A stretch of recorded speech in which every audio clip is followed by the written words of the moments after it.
Welcome, everyone. I'm delighted to be here and even more delighted to be here with Marcus Pyle and Douglas Shadle, who I'm meeting visually for the first time. This event came about through a collection of interests that coalesced over time. My first bit of thinking was a response to broad questions about the culpability of classical music that has been raised over the last year around what has been called systemic racism. Considering the historic practices of discrimination by classical music organizations over the last 150 years, there's little possibility of disputing the fact that racism played a fundamental role in American classical musical organizations and arts organizations more broadly. Our legacy of slavery and Jim Crow has been right there for us to see it, and the ongoing behaviors ranging from segregationist aggression to utter neglect were also equally clear. But since one of my treasured fields has been Czech music, I also wondered about a place like the Czech lands. There's no history of slavery in Bohemia and Moravia, and certainly no historical enslavement of Africans in the 18th and 19th centuries in the Czech lands. I wondered again whether the compositions of composers like Smetana, Dvořák, and others needed to be contextualized around significant questions about race, in particularly whiteness, only when they're performed in the United States or by American performers, or whether works composed in small European countries like Norway or Hungary also bore the stigma of racism. And then into this discussion came several voices from the board of our own Daha organization who wanted to have this discussion in relation to Dvořák, who, if anything, has been held up as a paragon of progressive thinking on the question of race in music. At this point, Marcus Pyle said that it would be important to shift the discussion to Dvořák's African American students and broadly to those African American composers whose works have not been regularly performed. Ironically, if we might identify certain compositions as exceptional works, and in this context, I'm referring to rarely performed pieces where each performance is always a special kind of occasion, then Dvořák's New World is the absolute opposite. As familiar as an old armchair, I'm pretty sure it's being performed somewhere even as I speak, and I haven't even checked this out. So it's ironic again that the New World Symphony is taking up such a huge chunk of the symphonic ecosystem, especially when part of its avowed purpose was to show the way for African American composers, almost all of whom now exist in shadow. At this point, we approach Douglas Shadle, who's just published a wonderful book on the New World Symphony. And by then, we'd framed the question you see before you today. Resolved. All performances of Dvořák's New World Symphony in 2023 should be replaced by compositions written by African American composers. We're delighted, of course, that Professor Shadle accepted our invitation, and even more that he said some of these are the issues that are dealt directly in his book. So we decided to make this a celebration of, first and foremost, African American composers, second, Dvořák's legacy and ideas about race and music, and last, and certainly not least, a kind of book launch for Douglas Shadle's new monograph. The format today will be simple. Marcus and Douglas will make short statements. We'll have some discussion between us, and then we'll open the floor to any brief questions or comments that can be asked in the chat. So it's a great pleasure to introduce my student, colleague, and friend, Marcus Pyle, to you this afternoon. Marcus Pyle will be joining Davidson College as assistant professor of musicology this fall. He's also served as a visiting scholar on the Faculty of Music and Theater Arts at MIT, a musicology lecturer at Tufts University, is a recipient of the Howard Meyer Brown Fellowship from the American Musicological Society, and a recipient of the Dean's Dissertation Award from NYU. And I should announce that he has also been awarded an honorary chair at Davidson College, which we're very proud of. His research centers on depictions of femme fatale in French and German fin de siècle opera, intersections of gender and sexuality, and African American lives and music. His article, The Rhetoric of Seduction or Materiality Under Erasure, is published in 19th Century Music, and his research titled Nina Simone as Poet and Orchestrator is forthcoming in the Journal of Popular Music Studies. Douglas Shadle is Associate Professor and Chair of Musicology at Vanderbilt University's Blair School of Music. He is the author of many studies, but also two wonderful books, Orchestrating the Nation, 19th Century Symphonic Enterprise, and the forthcoming, well, recently published Antonín Dvořák's New World Symphony, both of these published by Oxford University Press. Thank you very much. Marcus. Thank you, Mike, for that introduction, and thank you all for coming to this event. There are many problems plaguing the orchestral world at the moment. Organizations aren't only struggling financially, furloughing musicians, outsourcing performances to non-union players, and navigating virtual concert spaces in an effort to sustain engagement. They are also coping with this summer's intense push toward diversity and inclusion on concert stages. The pandemic and racial strife have made it all the more apparent that classical music must adapt and adapt quickly. Orchestras and institutions have made considered pledges toward inclusion. Several have committed to funding commissions and apprenticeships for up-and-coming underrepresented talent. Ensembles have restructured and diversified leadership positions. The Manhattan School of Music has agreed to perform a work by Black or Indigenous persons of color in every concert of its upcoming season. And despite the initial flurry of changes, concerts have not resumed in the United States, and we are unable to see the results of these changes.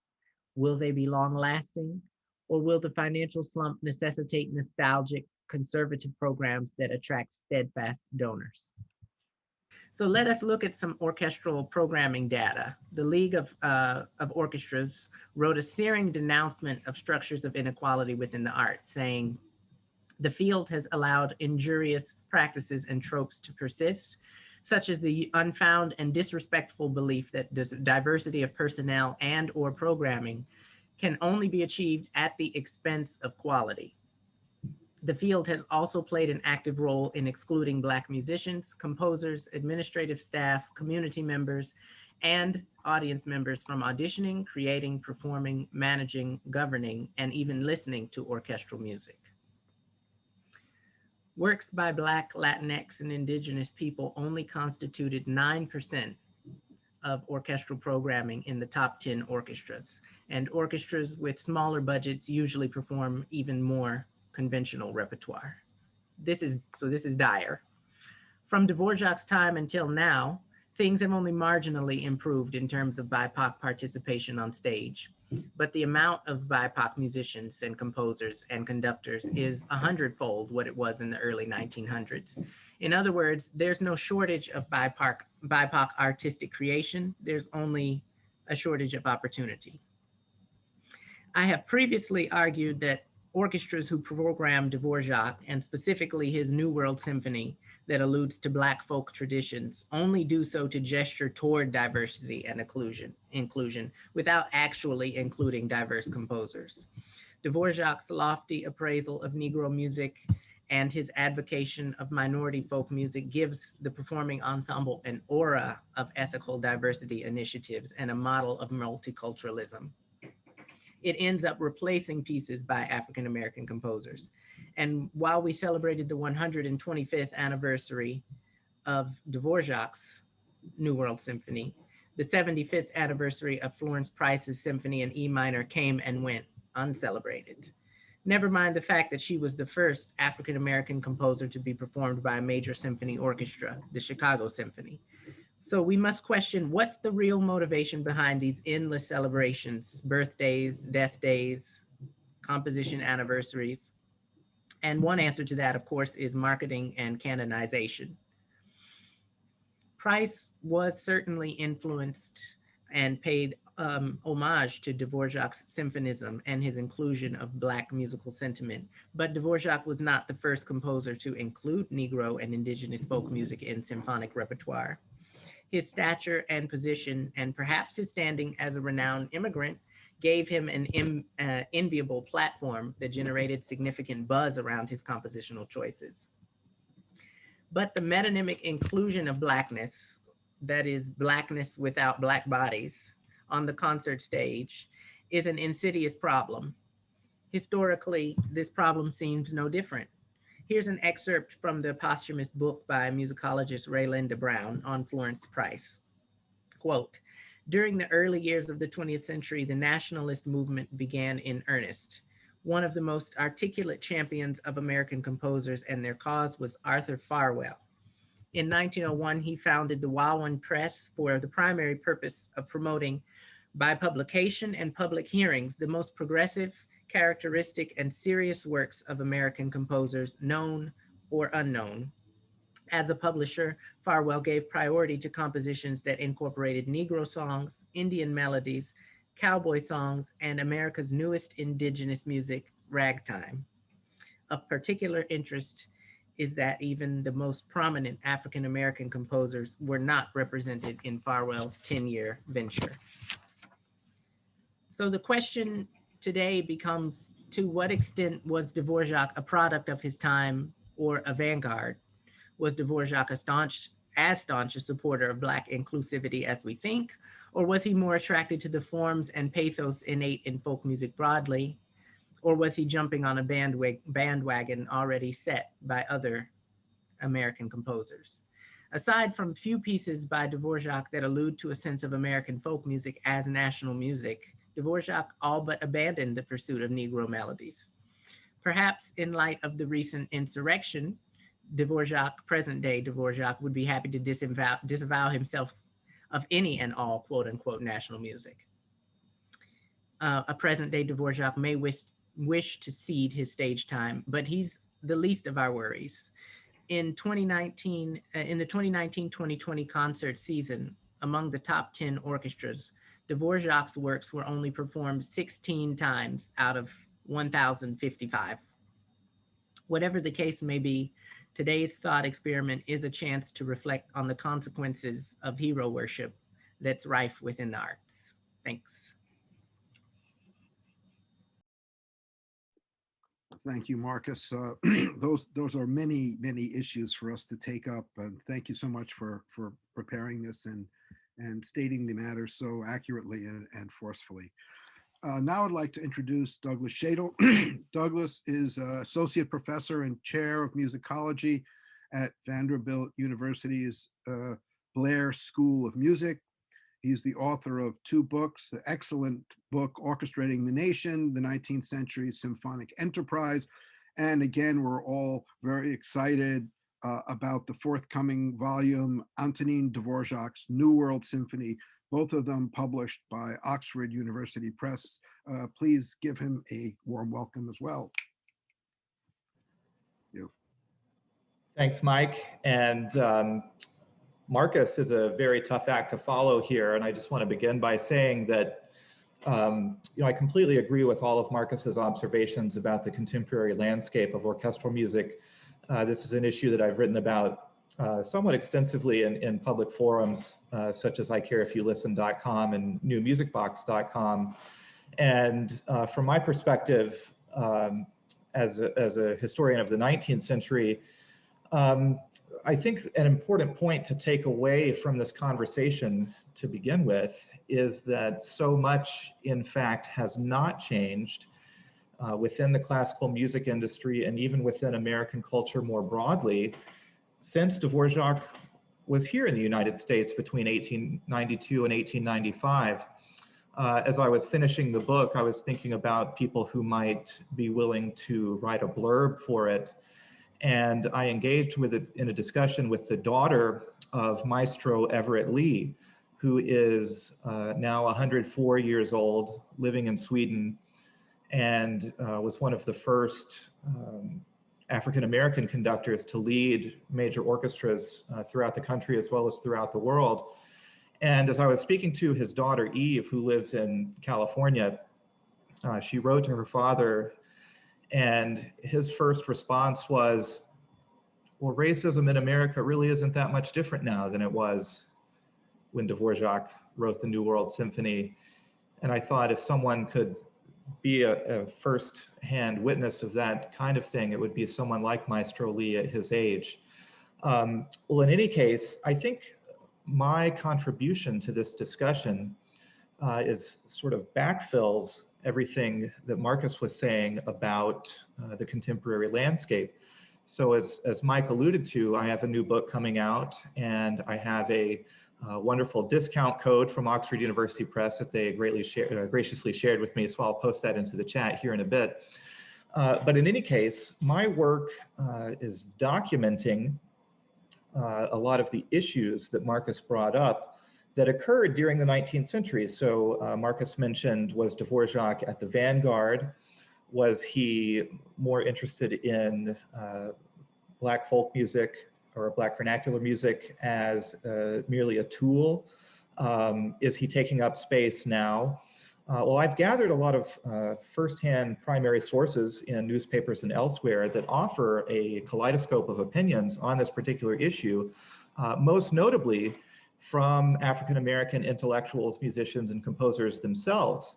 And so I think what it's important to realize is that the issues that have bubbled up to the surface over the last year, particularly last summer, are merely a repetition of issues that have bubbled up to the surface time and again for well over 100 years, if not 125 and more. And so what I think I'll be able to contribute to this discussion is some of the historical contextualization for the issues that Marcus brought up. And so I'll be happy to read some passages from the book, show you some quotations from the time, but so that you have a little bit of flavor on where I stand on these particular issues, I'd like to read a short passage from the very ending of the book. So I'll give away the store here before you purchase it. So here we go, these are the last couple of paragraphs. Coincidentally, I finished this book just as the country grieved the brutal murder of George Floyd, a contemporary police lynching on display for the entire world to see. Writer Ta-Nehisi Coates noted in his reflections on Ezra Edelman's documentary about O.J. Simpson, which is something that I opened the book with, that the legacy of police brutality in this country, which extends backward far beyond the Jim Crow era and into the antebellum slave patrols, shaped the jury's decision to acquit Simpson. He'd gotten away with it, Coates observed, in much the same way that white people had killed Black men and women for centuries and gotten away with it. So with this backdrop, I, Douglas Shadle now, find it impossible to think of the New World Symphony as a symbol of international cooperation and goodwill, as conductor Lauren Mazel would have it.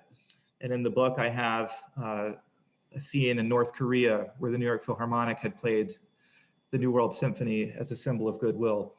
So in any case, the stories captured in this book compel me to hear the symphony as a musical crystallization of fraught American race relations.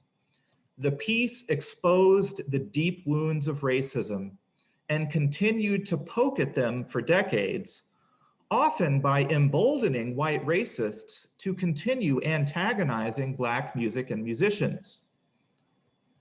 Even so, great Black American conductors of the 20th century, such as Everett Lee, Dean Dixon, and James DePriest, made it a staple of their own portfolios, claiming it as part of an American musical inheritance. Perhaps the next time we think about listening to it or programming it, we might remember the musical sounds Dvořák himself wanted to hear after he landed on American shores, the sounds of Black music and musicians, and ensure our ears can hear them too. So I'll leave you with that and see if we can get some conversation going. Thank you.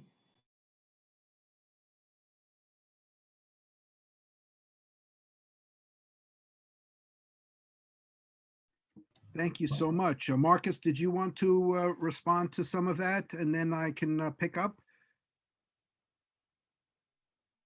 I think that's great, and I'm excited. I'm excited to have the kind of backstopping, the historical backstopping that you said is in your book. I just jotted down a couple of questions that came to my mind that maybe we can discuss. Do you have any citations about Black sentiment in regards to Dvořák historically? Yes, quite a few. Yeah. You know, going all the way back to Harry Burleigh and Will Marion Cook, both of whom had quite different experiences with Dvořák. I would say Burleigh more positive, Cook more negative. And then, as I explained in the final full chapter of the book, Dvořák's symphony was used in many ways to weaponize Black composers' own music against them. In the sense that during the premiere of William Dawson's Negro Folk Symphony, for instance, he was accused of outright plagiarism of the New World Symphony and responded publicly in the press on that particular matter. Florence Price, on the other hand, had faced less or fewer accusations of plagiarism, but wrote in a college essay that I found that she had similar views about the musical and expressive possibilities of the Negro spiritual repertoire that Dvořák had, but of course it's different with her working with that material. And so yeah, there are quite a few instances of both contemporary to Dvořák and kind of later resonances of Black musicians responding to his place. Again, both positively and negatively. I think I come down in the book and say that the response has tended to be ambivalent, depending on what particular issue an individual is thinking about at the time. Could either of you say a little bit more for our distinguished audience about Florence Price and her legacy? Because I'm sure that most people aren't really familiar with it.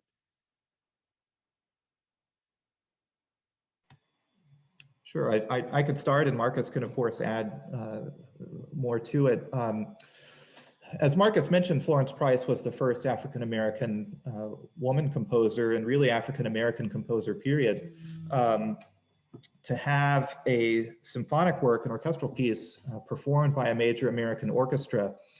I wouldn't call it funny, it's just a bit noteworthy that she and William Grant Still's wife got into, I should say, Price's daughter and William Grant Still's wife got into a little tussle in the 70s about who deserved a greater accolade, because Still's piece was, the Afro-American Symphony, was performed by the Rochester Philharmonic in 1931, and Price was the Chicago Symphony in 1933, and they were sort of, you know, a little bit of back and forth about what was the greater accomplishment. But in any case, Price was a very noteworthy composer of piano music, orchestral music, songs, chamber music, band music. I mean, really every genre except opera.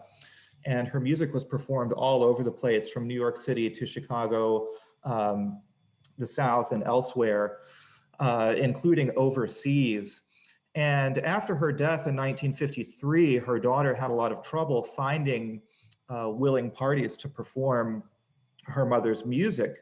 And then when her daughter died in 1975, her music was in this house that they had used as a private retreat during the final years of Price's life. And it was just left there by the family. And then it was rediscovered. This material was rediscovered in 2009 and sold to the University of Arkansas in Fayetteville, Arkansas, and opened for public perusal, scholarly perusal, in 2015. And so over the last 5 years or so, there's been a real explosion of interest in Price, excuse me, now that much of her music is now available for study. And so, you know, her legacy is constantly evolving and has experienced a real kind of explosion of growth over the last 2 or 3 years. Marcus, is there anything you wanted to add to that?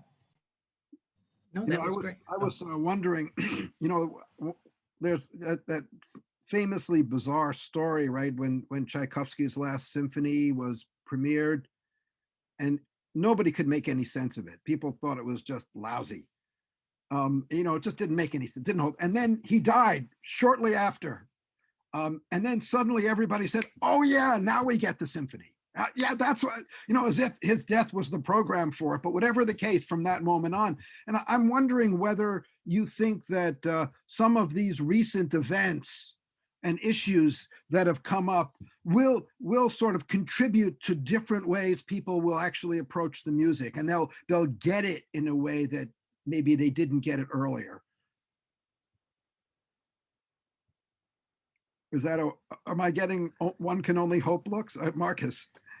I think so, but when I heard your question, I took a kind of cynical interpretation of it.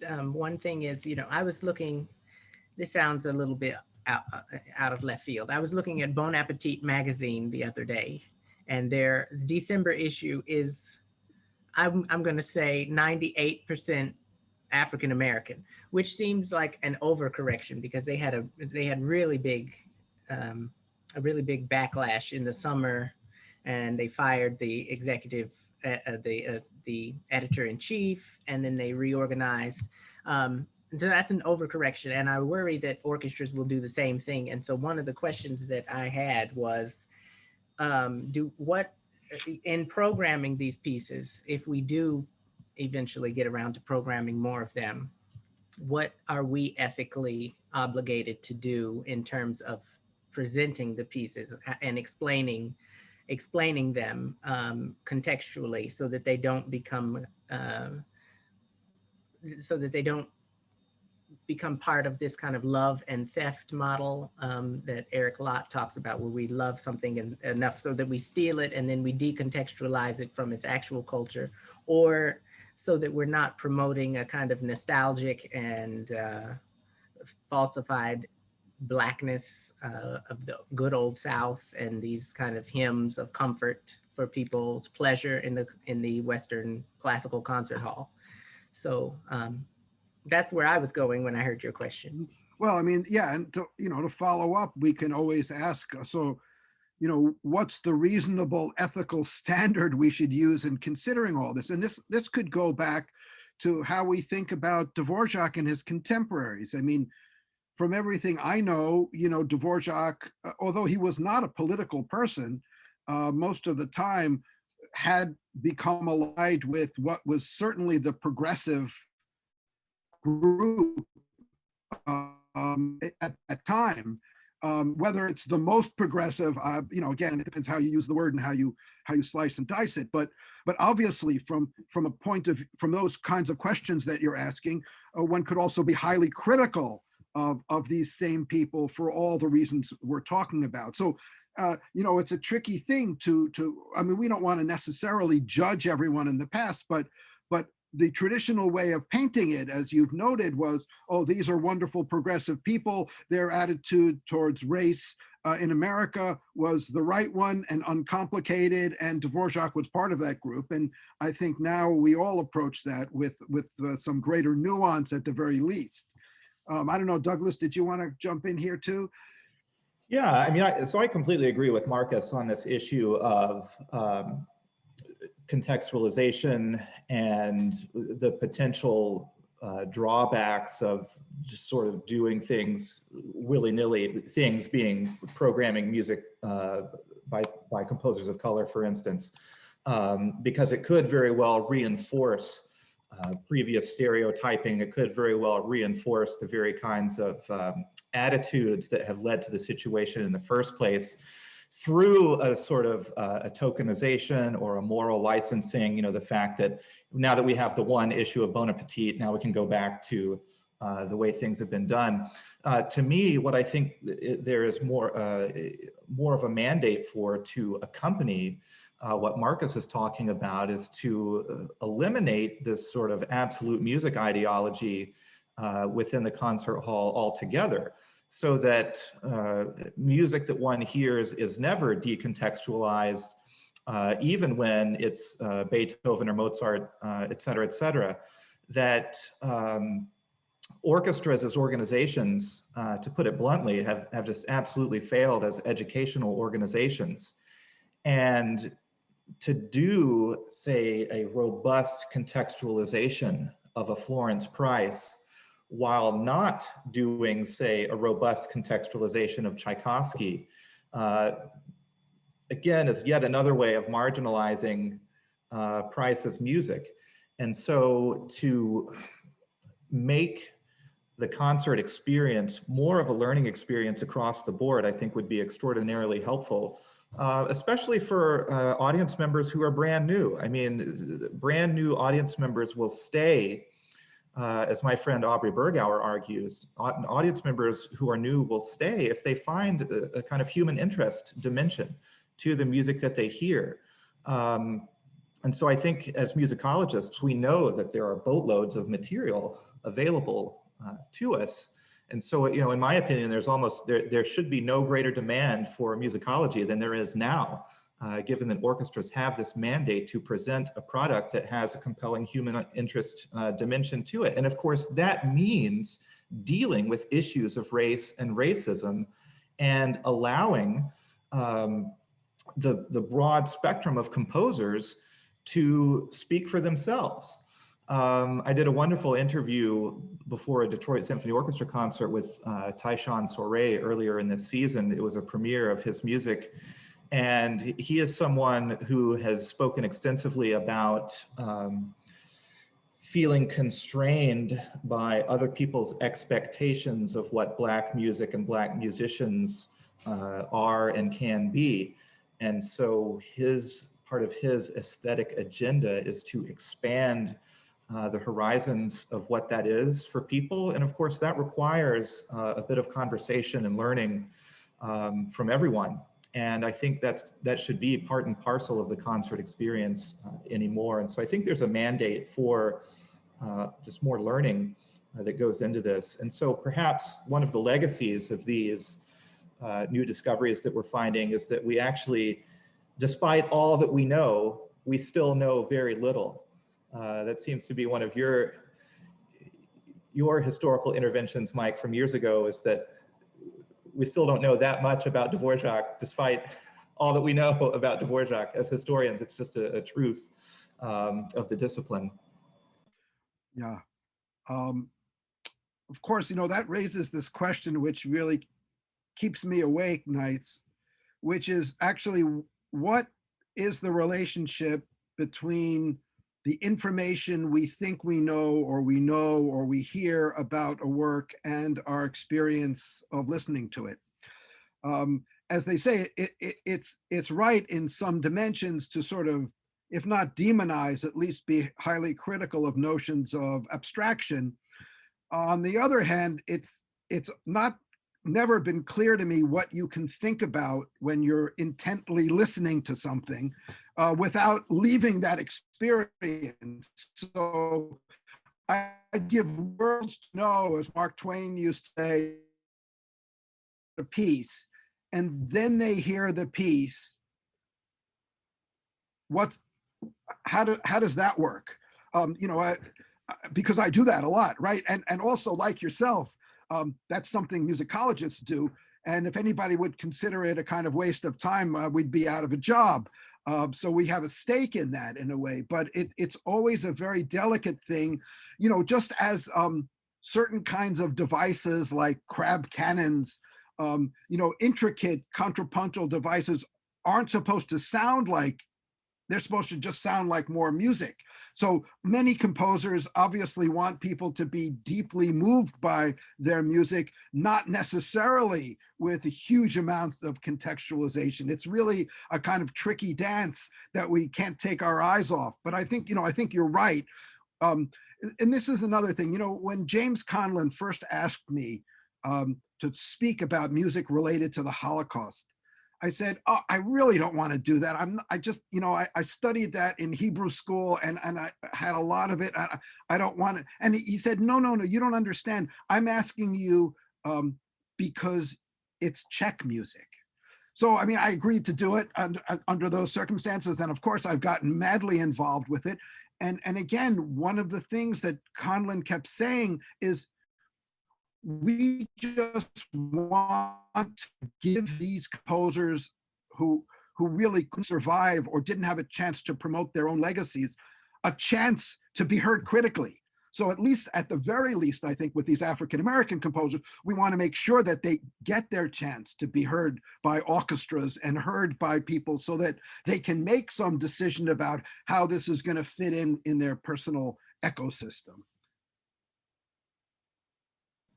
Anyway. Right, and I agree that one of the things we have to be wary of is how we explain pieces and prime listeners before they go into the concert hall, because it's not enough to point out elements of Blackness within a symphonic work, because you run the risk of saying that the Black music is not good enough until it's contextualized in this symphonic way, and look at the kind of compositional trickery that composers have used to elevate the music. And so that's something that actually happens a lot in pre-concert lectures. So going forward, organizations need to be more mindful of who they have speaking about the music and the slant that they're using to explain the compositional elements. Marcus, you've also over time been both supportive of, but also critical of the idea of outreach in a kind of, in a broader sense. Maybe you could say a few words about your experience with that. Okay, well, for example, many organizations have outreach programs that go into underprivileged, underrepresented communities and teach classical music. And a lot of it follows this model of missionary work, like cultural missionary work, going into a community and teaching these noble savage children about the great dead white composers. And I don't think that's the right way to approach it, especially if an organization doesn't have any teaching artists of color. And so I am aware that organizations like the New York Philharmonic have turned down some extremely talented musicians of color. Not me. I am a performer, but I've never applied. So there's no conflict of interest there with my criticism. But I know for a fact that they have turned away several musicians of color who would have been terrific at going into these communities and being an advocate of classical music. But they have refrained from doing that. And so that's a problem for me. What is the model of outreach that we should be striving for? And what does ethical outreach look like? Is outreach just being used as a way of priming underrepresented, underprivileged students to be good concert goers? Or are you actually trying to teach them something?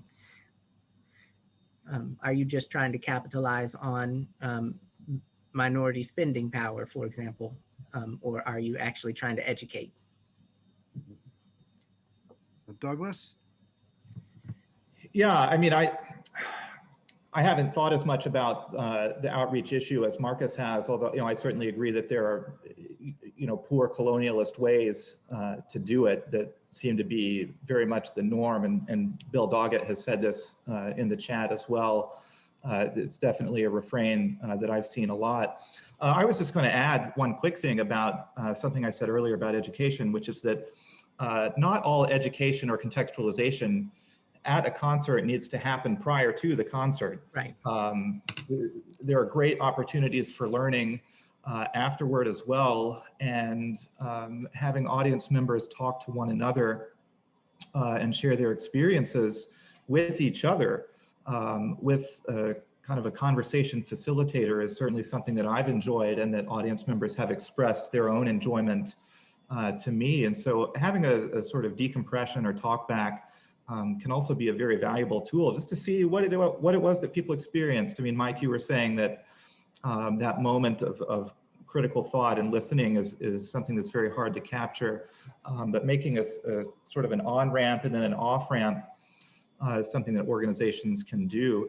And I think part of that, it could speak to the outreach dimension as well, which is that allowing the communities that the orchestra presumably is meant to serve speak and have a voice, share their own ideas about what particular music means within that community, so that there's more agency on that side of the encounter.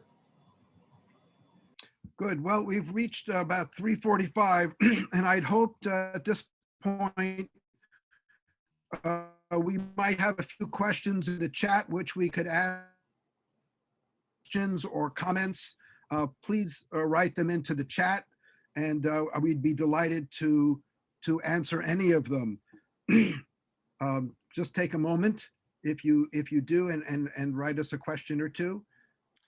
Michael, can you hear me? Can you guys hear me? Okay, so I should introduce myself. I'm Bill Doggett. I'm based in California. I represent a series of contemporary African-American composers, in particular Adolphus Hailstork, some of whose music is being presented at the inauguration on Wednesday, his fanfare on Amazing Grace, but I'm also associated with Anthony Davis. There's a huge amount of stuff to talk about with this issue about outreach and about programming. I'm in the epicenter of the challenge of marketing and getting placement for music of African-American contemporaries in orchestras all across the country. And it's interesting in context to what this conversation has been talking about on many different levels, how challenging it is to break through, even in this moment of quote unquote statements of solidarity with Black lives, which every orchestra, Simon Woods and the League, everyone's talking about that, but trying to get, an idea of Blackness into the artistic administrator's mindset that is more honest. I hate to say that way. Whereas, for example, what we hear now in particular, is very interesting because it connects to the classical tradition, is Chevalier St. George is all of a sudden, the flavor of the month as on the historical classical front. We have more the ideas of comfort music. This is another whole, connecting to what Marcus has said, this political challenge that I have seen, especially in the North. And I will leave the orchestra names out, because I've got, I've got some information that I know too much. I'll just say it that way. But this whole idea that what African-American composers and what Blackness is in terms of classical composition is, if you will, put into interpretation by artistic administrators and their orchestras in terms of looking at what the, what I'm going to call it, the demographic, the donors and the endowment people want to hear and want to experience about Blackness. So, for some, to Marcus's point, this issue of the challenge of William Grant Still, in particular, the Afro-American Symphony and Florence Price's symphonies, they speak to an earlier time. They speak to the era of the reclaiming of Blackness from the New Negro era of the Harlem Renaissance, when this aesthetic idea of the Afro-American Symphony was okay. Now it's looked at as a little bit nostalgic or a period piece, so to speak. Versus Ollie Wilson, who taught at Cal Berkeley for years. I mean, his work is extraordinary, and that's or versus Anthony Davis. Theater historically, especially American Conservative Theater in San Francisco, is famous for challenging their audience. It's also Marin Theater, but classical music audiences are not yet there, according to the narrative that artistic administrators and higher level people from the top, they're more comfortable with having, and please, I apologize if I offend anyone, okay? Because I represent a wide range of people. They're more comfortable with comfort food of a Jesse Montgomery, okay? Or maybe Florence Price or something, something that's more, that does not challenge the narrative of what their understanding experience of what Blackness should sound like. And I'm done. I mean, there's a lot there. Yeah. Great. Well, thanks so much. Did you want to respond or Marcus? I could jump in and say one thing. Go ahead, please. Yeah, I was going to say, I mean, you know, Bill, I've certainly seen this phenomenon too, just as an observer rather than the insider that you are. But I think it's certainly true when you look at programming trends, the types of music that have become palatable for the time being, you know, and used most frequently.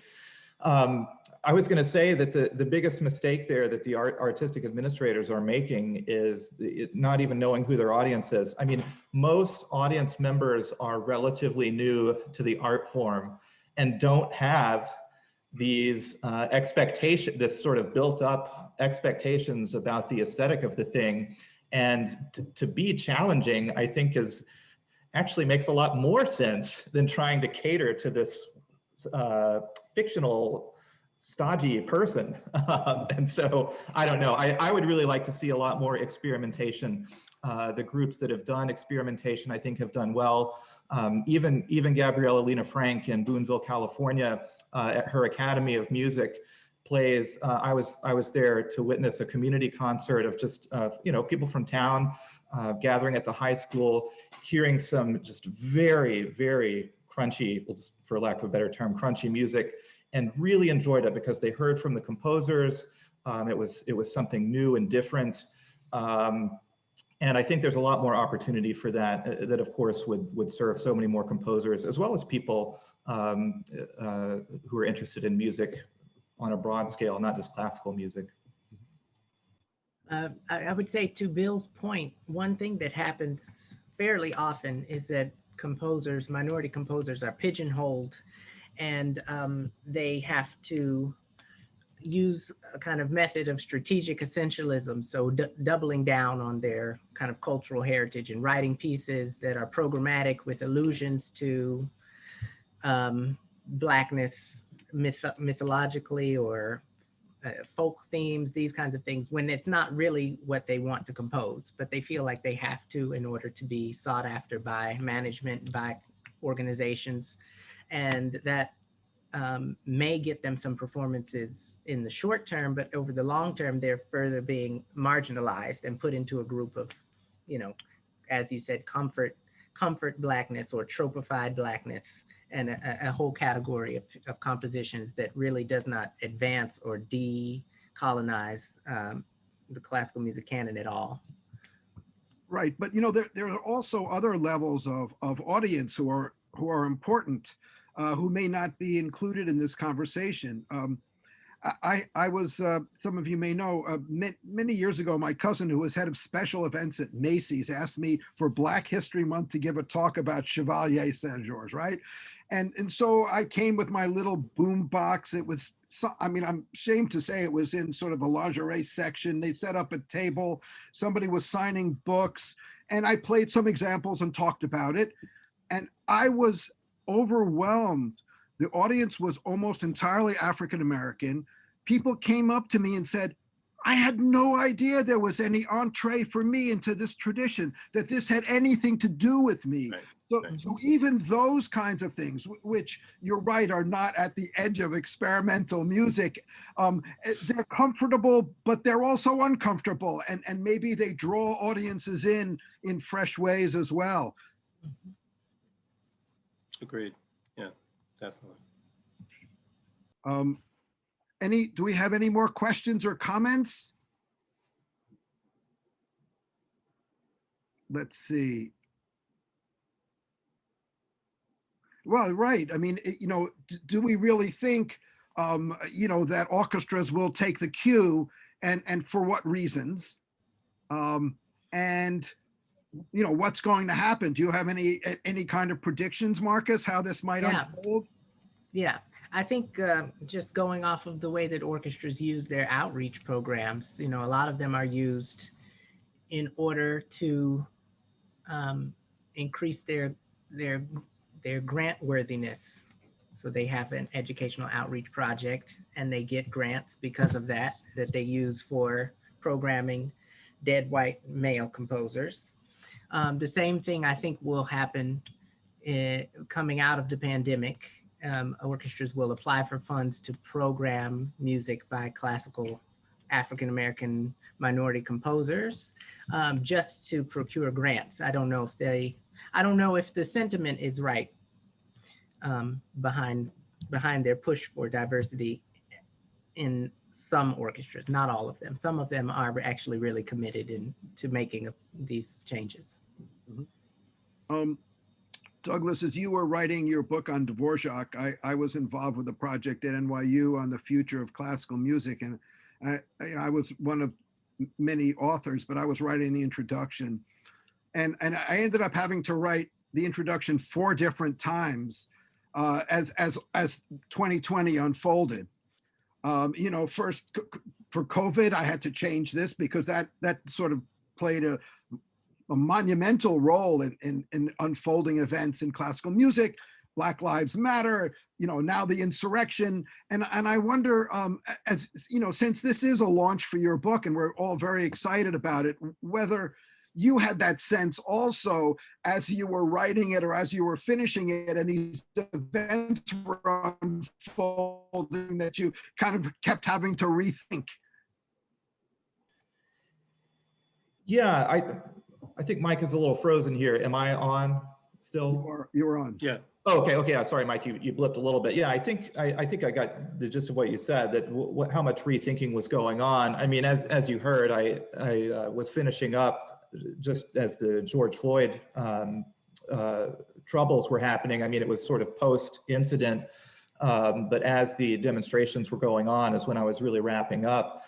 And, as I read it now, I mean, just with the context of what happened last week, I almost wish I could take it back a little bit to say something, but then again, no one wants to hear from my thoughts on the Capitol insurrection. But in any case, I think that what's important for the future of classical music, and of course, this is a very self-serving statement, not just me personally, but for the field of musicology, once again, is that orchestras, I think the knowledge base of these institutions across the board is quite limited. Musicologists are partly at fault for that, for holding fast to a model of music historical education that itself was also very narrow and exclusive. And so the only thing that I would have added to the book, I think, is that the topsy-turviness, to put as really a euphemistic way to describe what's happened over the last year, but the topsy-turviness of the world should be compelling people to rethink almost everything. That nothing that was old or was done in the past necessarily needs to be continued. And if something has some inertia with it, organizations, universities, musicology departments, orchestras should ask themselves, what is the reason that we're doing this? And if it is a good reason, then we should continue. But if the reason is, well, this is the way we've always done it, then that as always is a poor justification. And so the only thing I think I might have added was that nothing is worth preserving when its reason for preservation can't continue to be justified. And so much of that, I think, has been called into question over the last year among the organizations that we're talking about. May I jump in here for a second in response to Doug's? I should just share with everybody that May 7th through the 12th of 2020, San Francisco Symphony had a program anchored by the Dvořák New World Symphony, which opened with Jesse Montgomery. And that, please, I apologize to anyone on here who felt offended. I did see something in chat. I'm not trying to offend anyone, but the program opened with Jesse Montgomery's Starbus, continued with Wynton Marsalis's Violin Concerto, and then after intermission, the Dvořák Ninth. I was to be the pre-concert lecturer, the first African-American pre-concert lecturer in San Francisco Symphony history. That concert, of course, got canceled because of COVID, but the idea around programming and how do we see what's important, that, Douglas, that is a long way off. I hate to say that because I'm in the midst of it. There is huge resistance to this idea because it is much more about who are the people who are traditional donors, who are what is our endowment demographic, where's our money coming from, what do they want to hear? I mean, famously in the 1930s, Stokowski in Philadelphia Orchestra got in trouble because some of these key people were upset about hearing his premiere, the American premiere of Schoenberg's Leader, or working with Varese with the Amariques, and Arcana. I mean, he was way ahead of his time, and that's partly why he got booted and why G.G. Normandy came in, because he was breaking through the narrative that you're speaking about, but he was way ahead of his time. I'm done. Just wanted to comment. Well, listen, that's for our next time will be, how do you and depend on elite donors? Reminds me that one of my favorite colleagues and wonderful pre-concert lecturers at the San Francisco Symphony got fired for making a little joke about George Bush. So, we understand that territory. Listen, our time is up much too quickly. Thank you all so much for your kind attention, your participation, and especially Marcus Pyle, Professor Marcus Pyle, and Douglas Shadle, Professor Shadle, whose book is coming out. I know we'll all read it with excitement, and hopefully we can have a session talking about it and these issues as the time unfolds. Farewell to everyone, and again, thanks for attending.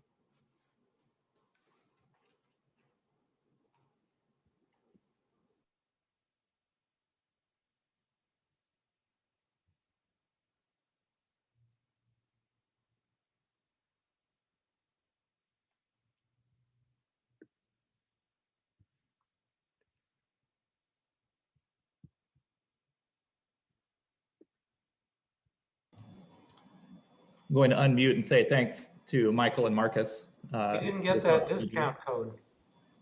Come again, Daryl, I'm sorry? We didn't get that discount code for the book.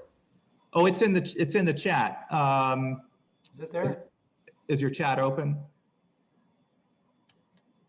I couldn't. Oh, there I see it. Thank you. Got it. Yeah, it should be in the chat. Sorry, I don't think we even verbalized that. I just was typing it in the chat, assuming people would see it. Well, I mean, you could just remember it as a mnemonic, fly G6. Anyway, goodbye, everyone. It's great. Thanks. Nice to work with you again, Doug. Yeah, you too, Marcus, of course. Bye. Thanks, Susan, Mike. you're muted. Susan, you're muted.